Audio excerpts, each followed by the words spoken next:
Let's go back to good old 1981. Remember that year? If you don't, here's a quick recap. Two hostages, he said, had difficulty walking, but the others looked fit. Army training, sir! McDonald's calls it the McRib sandwich. It's a new kind of cute. McRib? I don't see any bones. Out of all of that, I think we can agree that the McRib debuting has had the longest lasting cultural impact.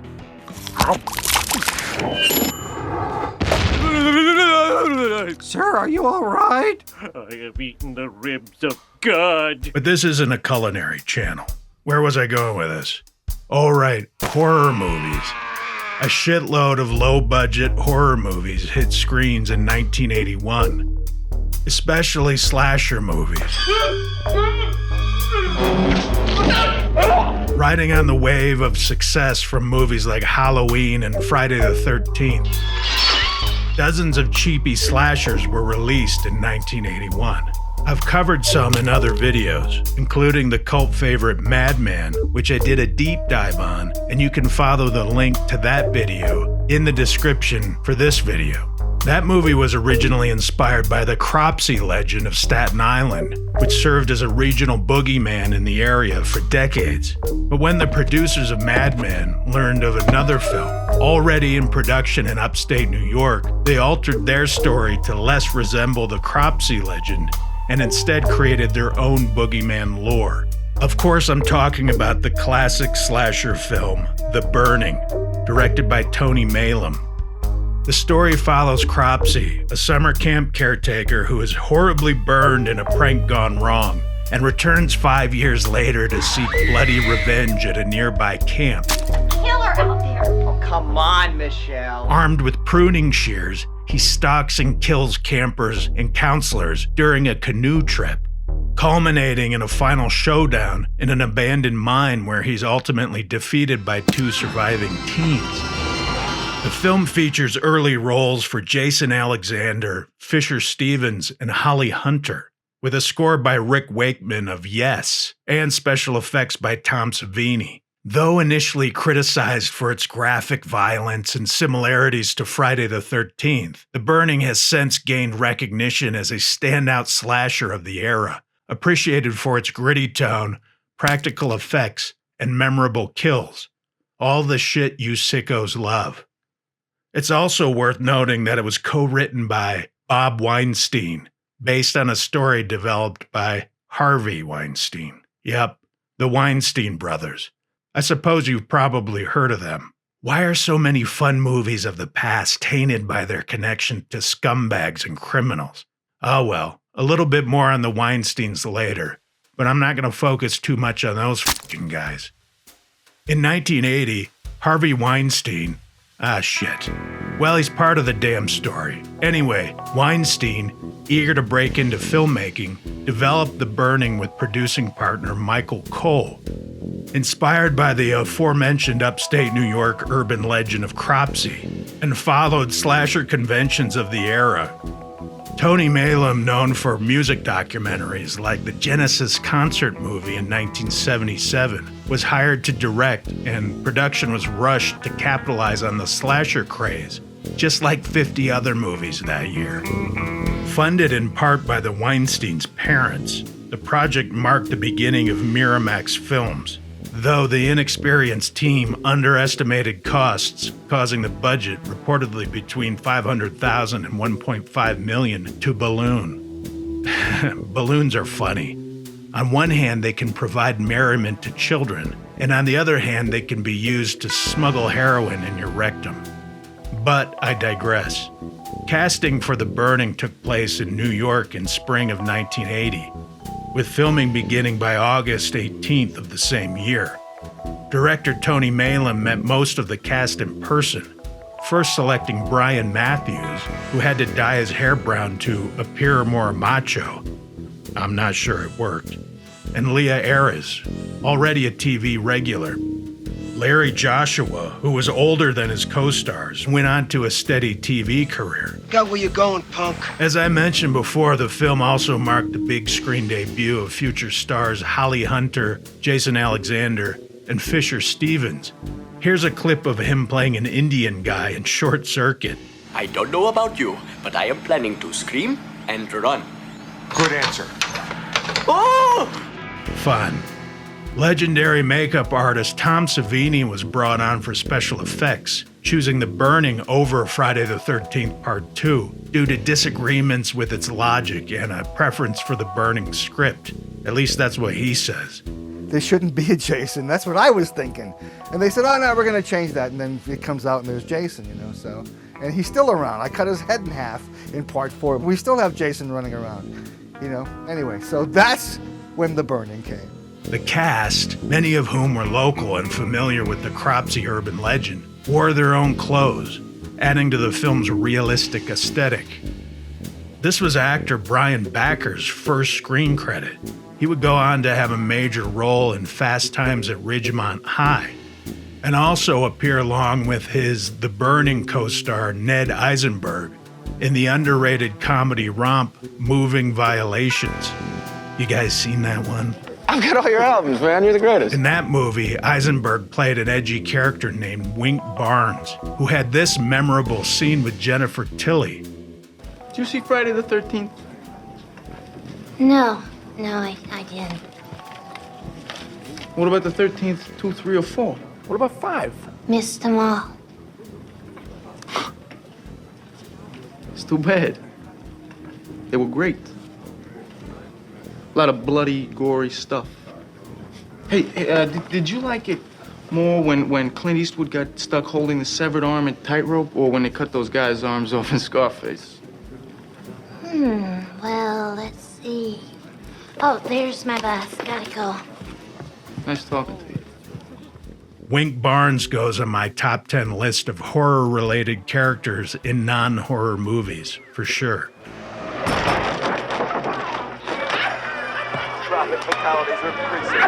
Leah Aries, who played Michelle, studied dance in college and got her big screen debut in Bob Fosse's All That Jazz as the character Nurse Capobianco.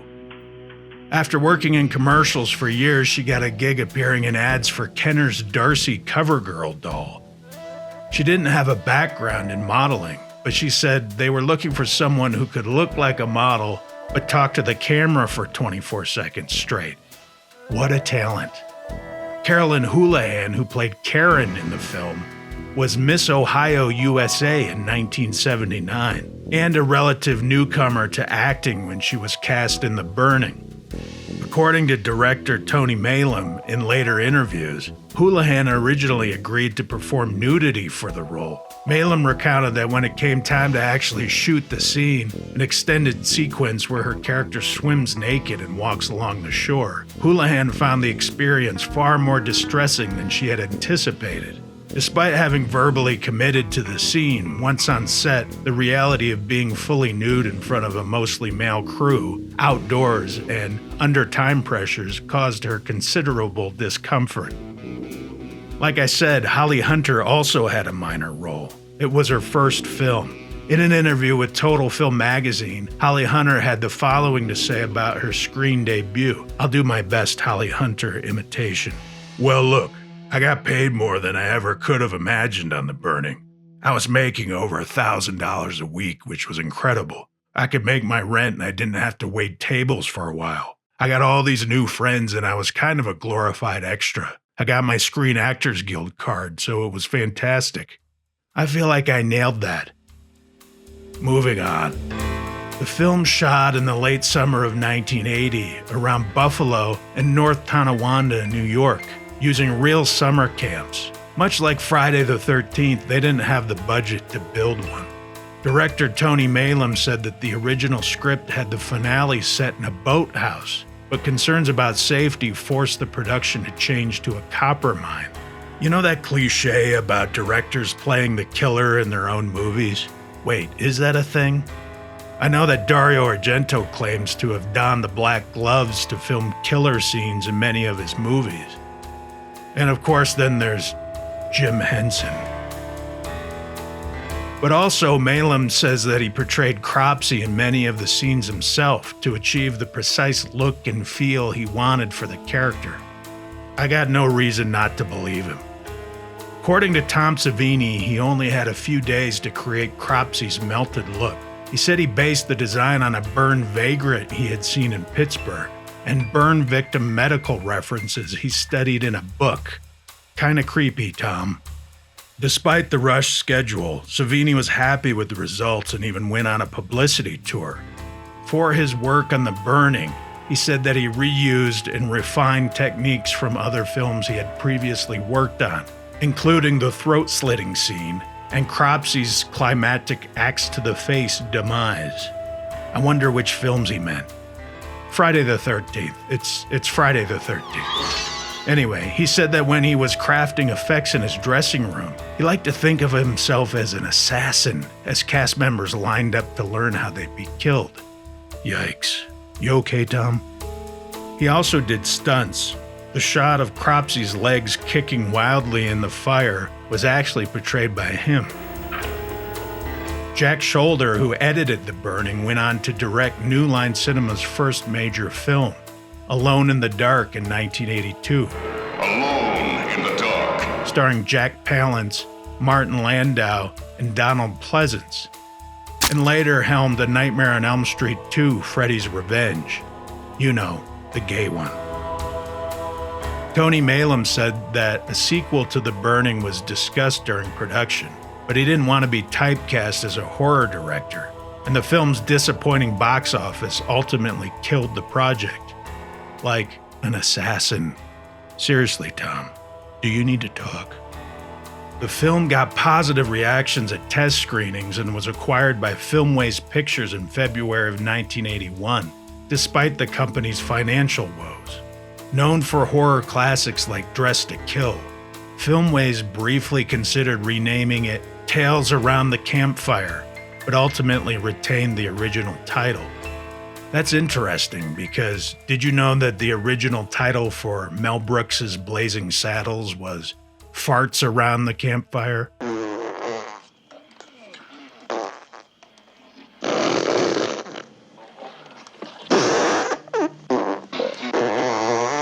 I made that up, but at least I snuck in a fart joke.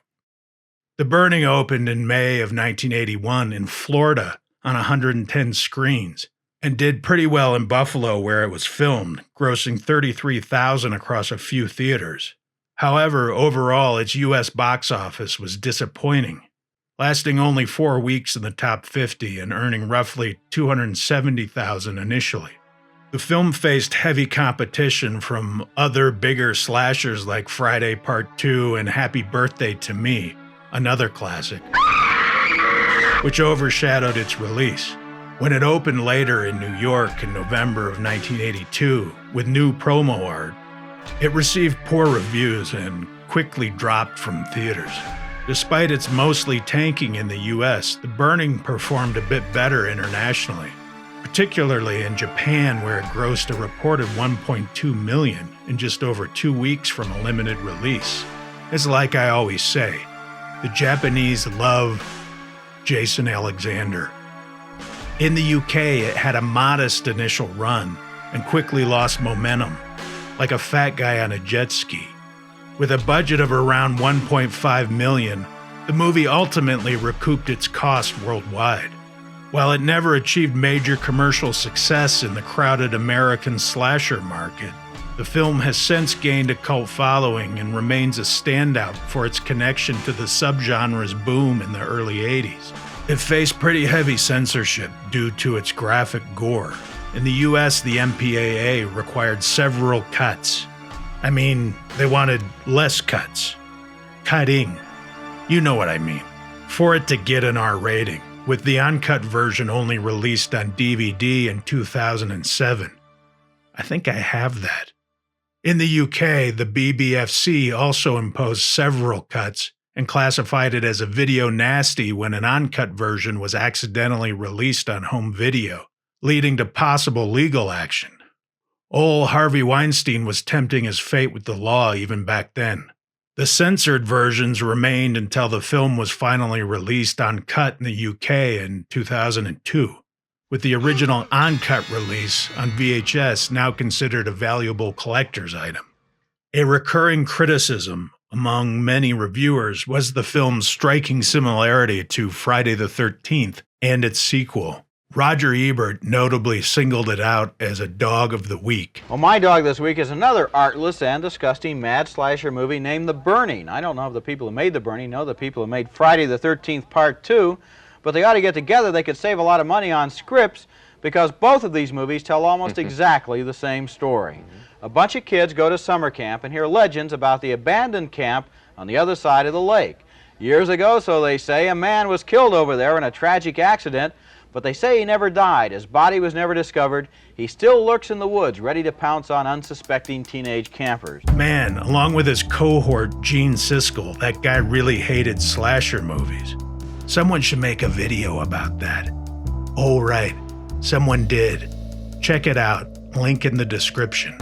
Variety and Janet Maslin of the New York Times also criticized the film for sticking too closely to horror cliches and emphasizing sadism and violence. Yeah, we wouldn't want our horror movies to have sadism and violence. These people. A few reviewers praised the movie's suspense and special effects, which probably contributed to its cult following over time. In 1981, a soundtrack album featuring Rick Wakeman's score was released on LP in Europe, followed by releases in the United States and Japan. The album includes music from the film along with rock band arrangements by Wakeman called the Wakeman Variations. On a less fun note, the production of The Burning is also marked by serious allegations against Harvey Weinstein.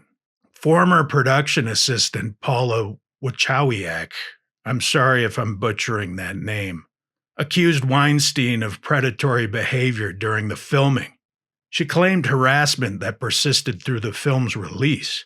She was an intern on the film and claims to have experienced one of the earliest reported incidents of his alleged abuse. She said that while delivering checks to Weinstein's hotel room, she found him naked and was asked for a massage after he complained of shoulder pain.